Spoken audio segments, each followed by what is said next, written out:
Hi, welcome back. This is the second episode, well, part two of Bearing the Cross. And all of the reads will be in 30-minute increments. So if you are wanting to listen to the first one, it is right before this one, of course. But it will have the subject heading Bearing the Cross. Um, this is the book. I didn't have it for the first one, but I just want to give you guys a cover. If you're looking to acquire the book, it is also sold in paperback, but the cover, I think, is like a um, white. I think it's a white cover. But what I will do is, at some point, I will put the books in the links. So let's get to this reading because we only have 30 minutes together. I left off where Rosa Parks was arrested for sitting on the bus. And at that time, she was on her way home from work. She was tired. She sat down. She refused to give up her seat for a white man who got on the bus. It was herself and her three colleagues, I guess, from work. And they got up and she stayed. And so, based on her action, it violated an ordinance, not a law. So, to make a long story short, um, the word got out. They called an attorney. His name was Fred Gray.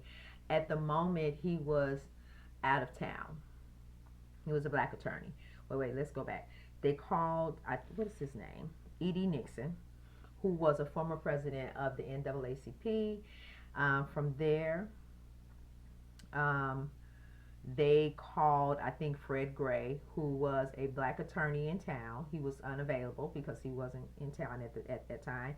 And then from there, they called Clifford Durr, who was also an attorney, but he was Caucasian, and he fought for liberal causes. So him and his wife, with Dixon, I think, with Nixon, they went to the jail to pick Rosa Parks up. They went back to Mrs. Parks' house, and they got a little bit of the details of what happened, what transpired, and from there, Durr said to her, "This is the perfect case. This is what we've been looking for, to address, equality and justice for, in terms of black people having equal access, and we can take this all the way to the Supreme Court." Now, I wasn't there. I mean, but I don't have that part in the book, but that was basically, that was, no one was thinking about, okay, let's take it to the Supreme Court, the highest court in the land. I think everyone was thinking, well, you know what, we just want to sit on the seat, just to get on the bus, pay our fare, and sit down like everyone else. And prior to that, it was explaining how black people had to get on the bus, pay their fare in the front, get off the bus, and get back on the bus in the back. And if there were no seats, they had to stand up. And if there were no more seats, they had to get off the bus.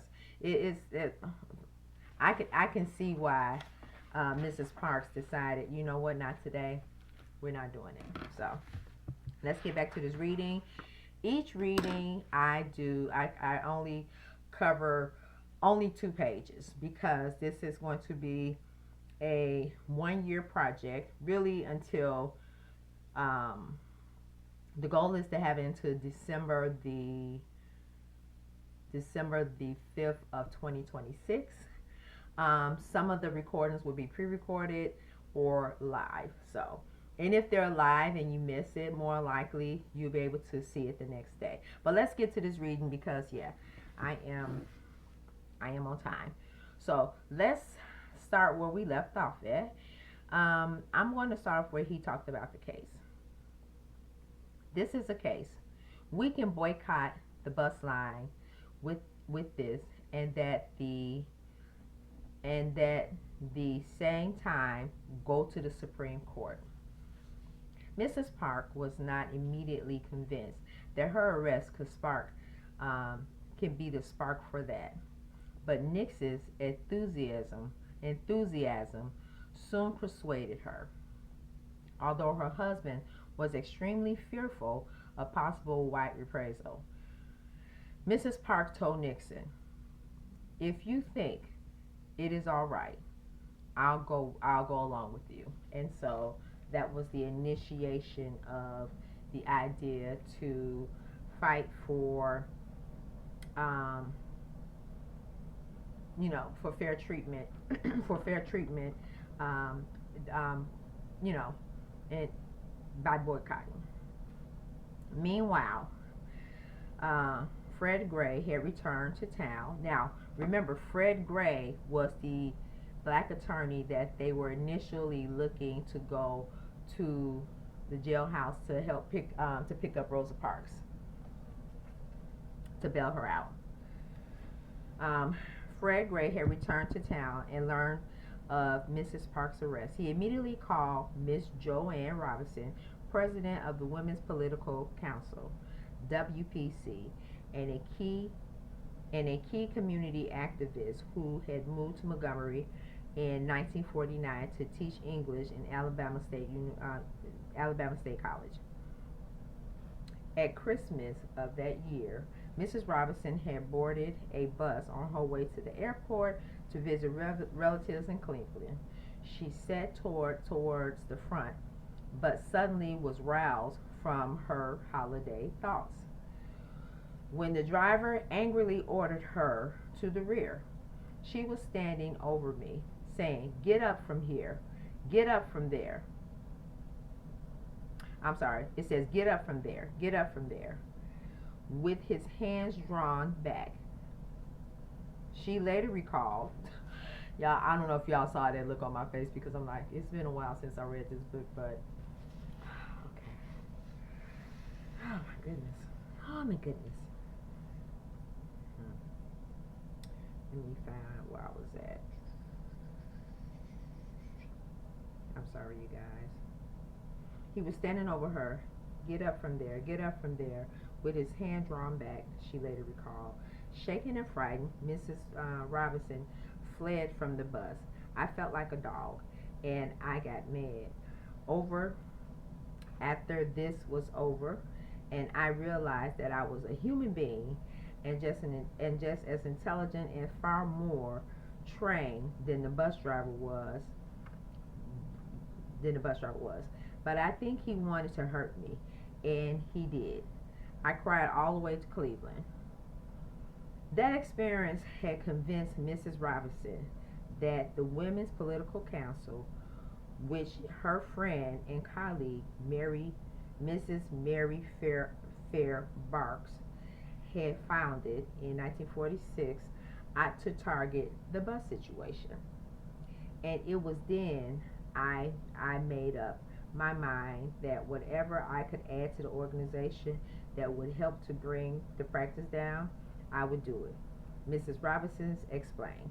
When I came back, the first thing I did was to call a meeting to learn about her experience was far from unique.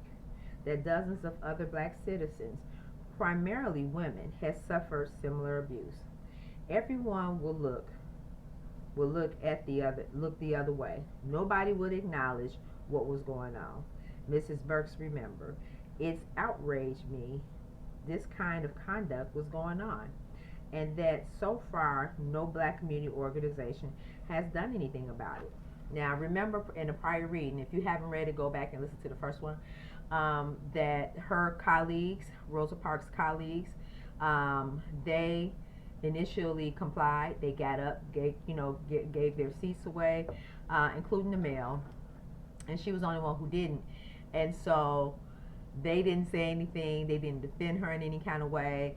Some people, they even got off the bus, and they didn't say what type of people got off the bus, but some people, they got off the bus to even avoid any kind of interaction with the law.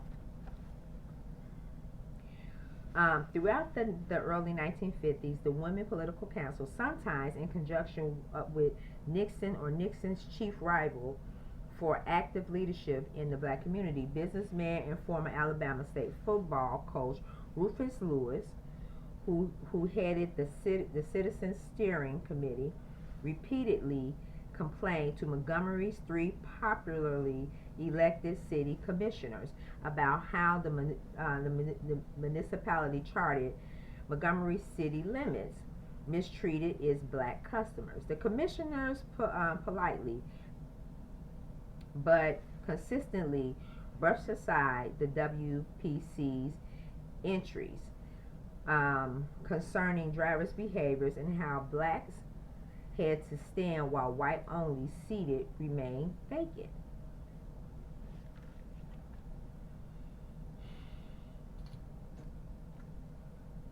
Mm.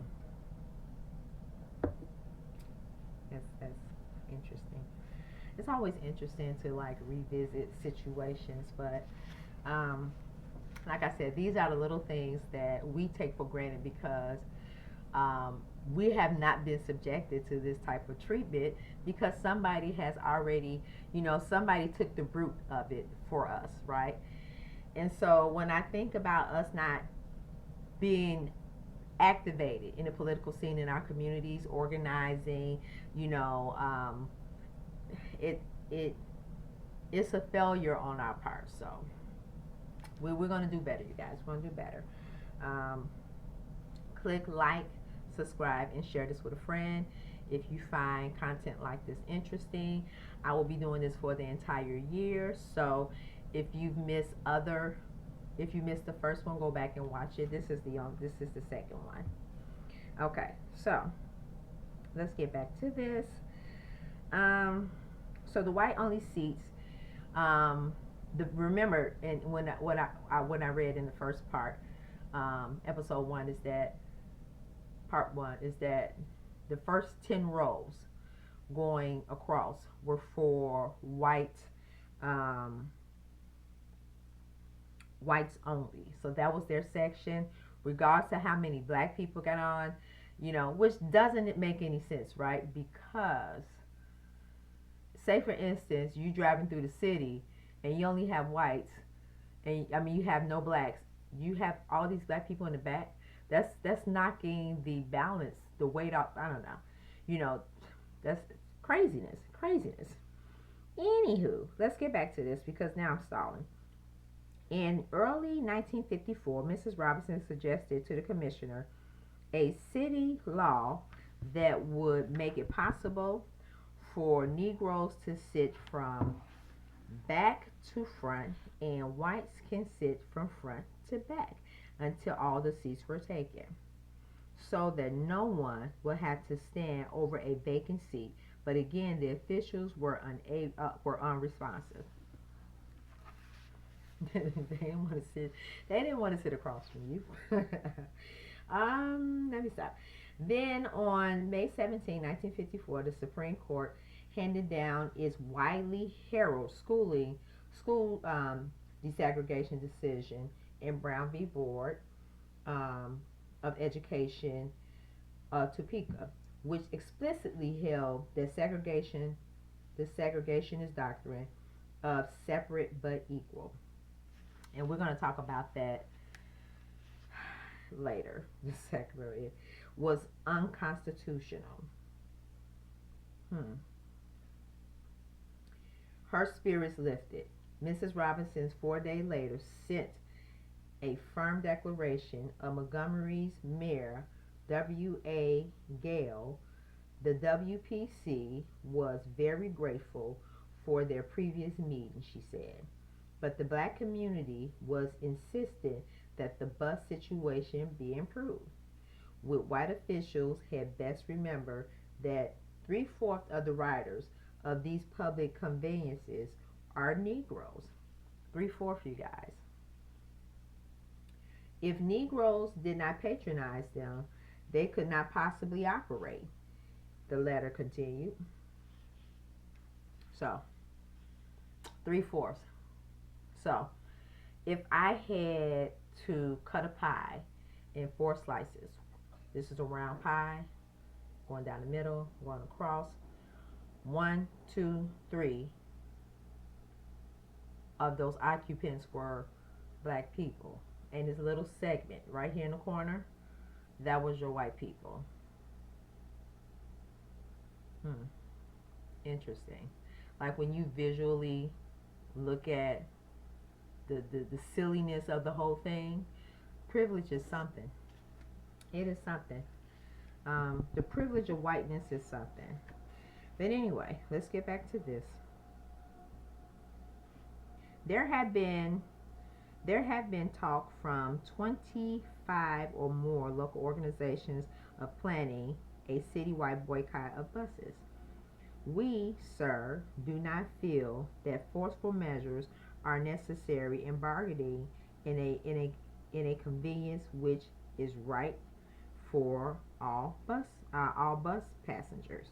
We believe that when this matter had been put before you and the commissioner, that agreeable terms can be met in a quite an ostentatious manner to the satisfaction of all concerned.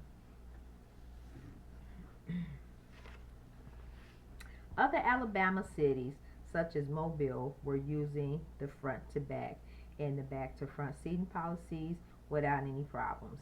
Mrs. Robinson reminded Gail, why could Montgomery do the same?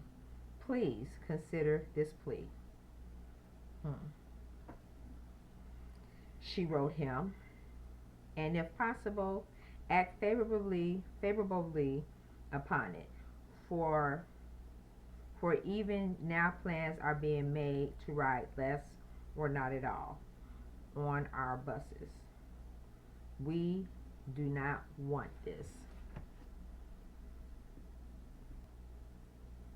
So in the letter, Mrs. Robinson, she makes this plea to the bus company and just letting them know, hey, this is matter of fact, similar separate but equal um, laws have been passed.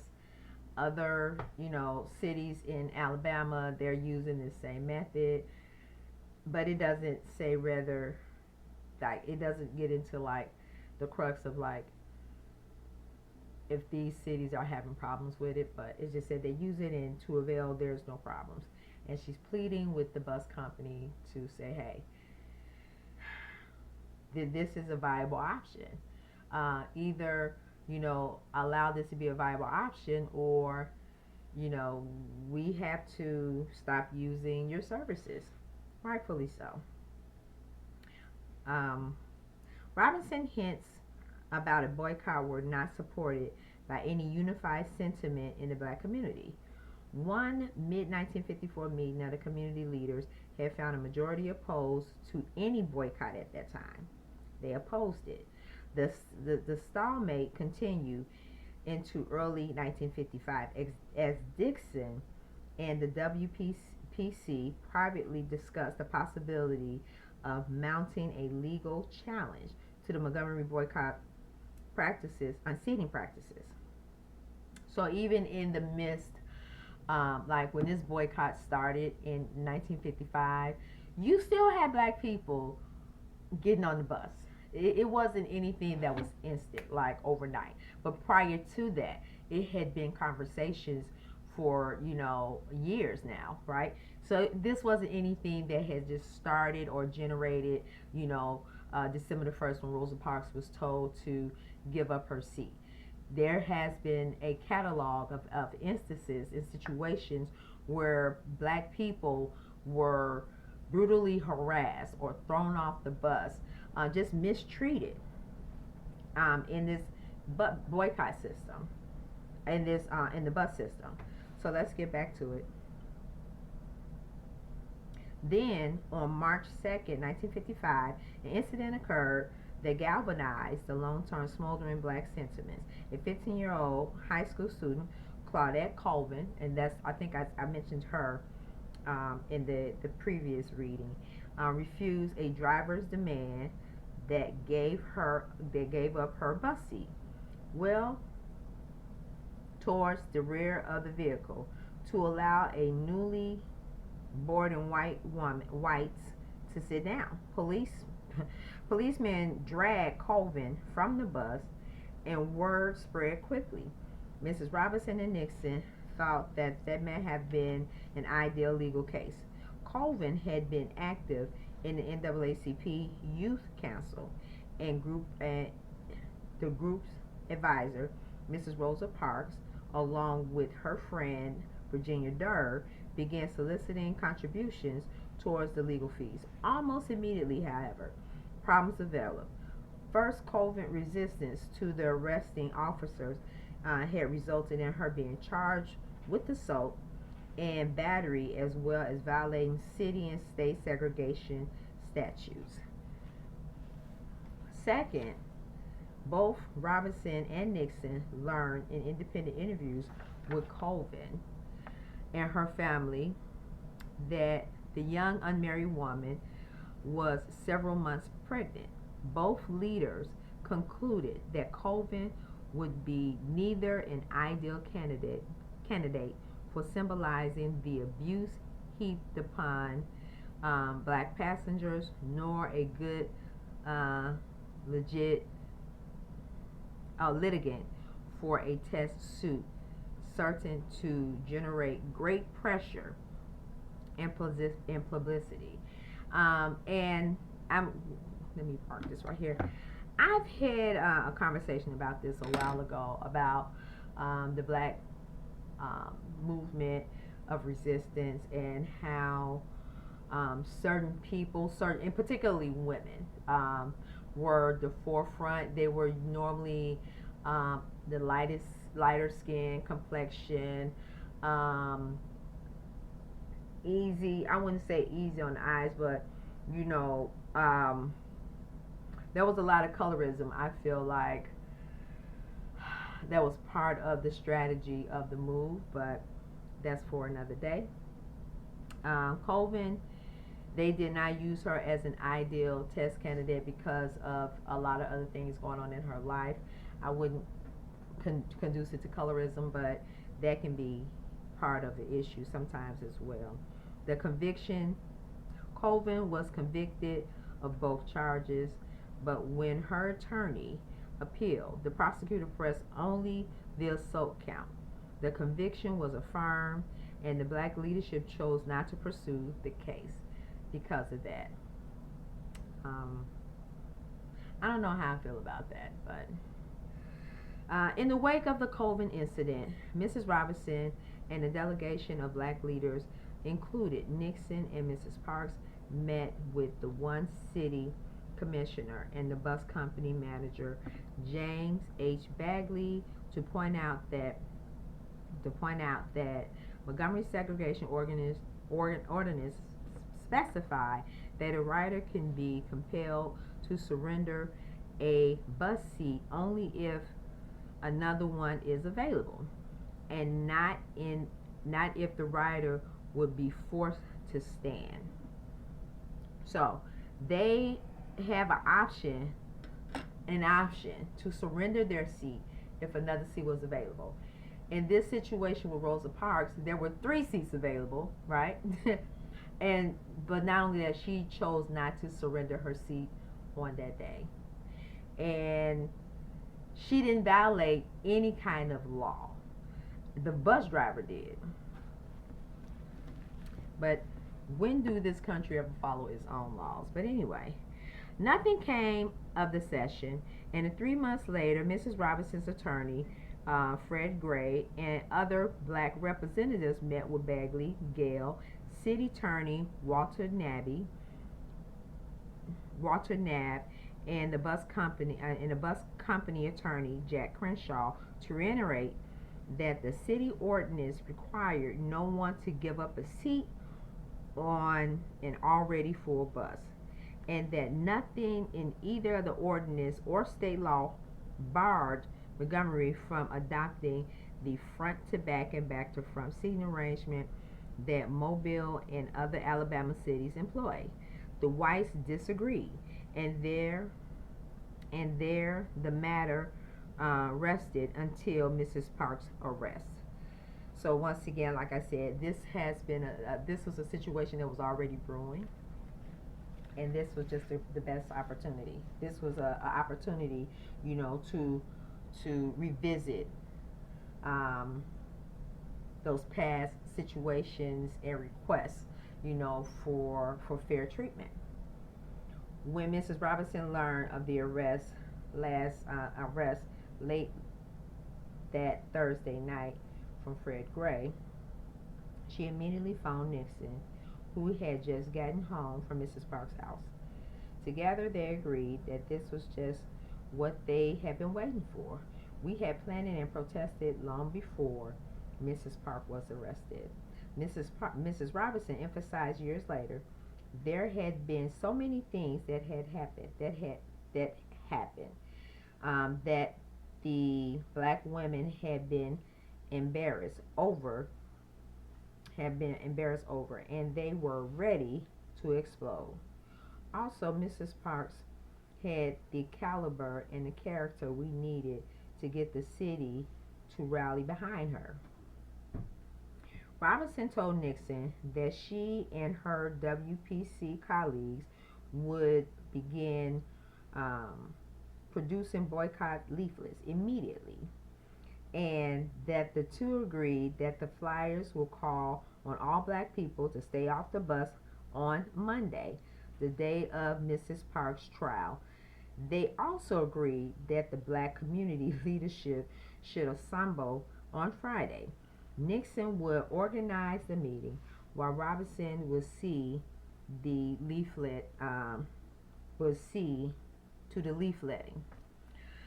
Now, we'll discuss that in later discussions, but how they got together and organized. So, and I want to use a comparison now in this present day, that black and brown people, mostly black people, are boycotting, these stores that decided that they don't need diversity, equity, inclusion.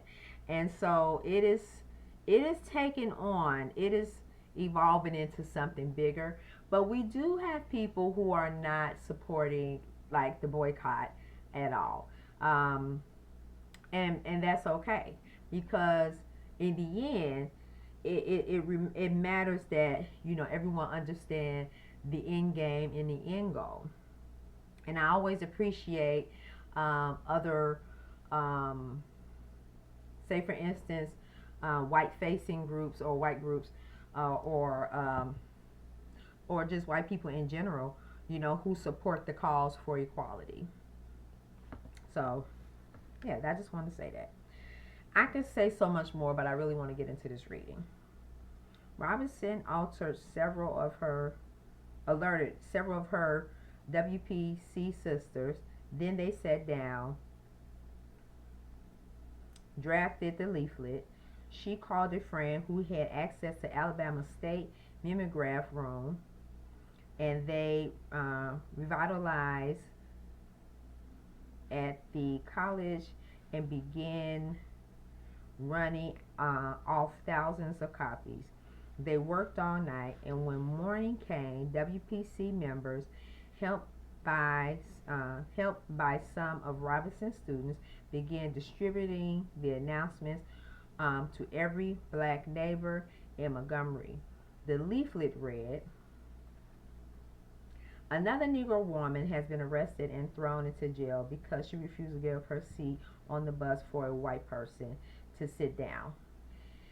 It is the second time since Charlotte Colbert case that a Negro woman has been arrested for the same thing.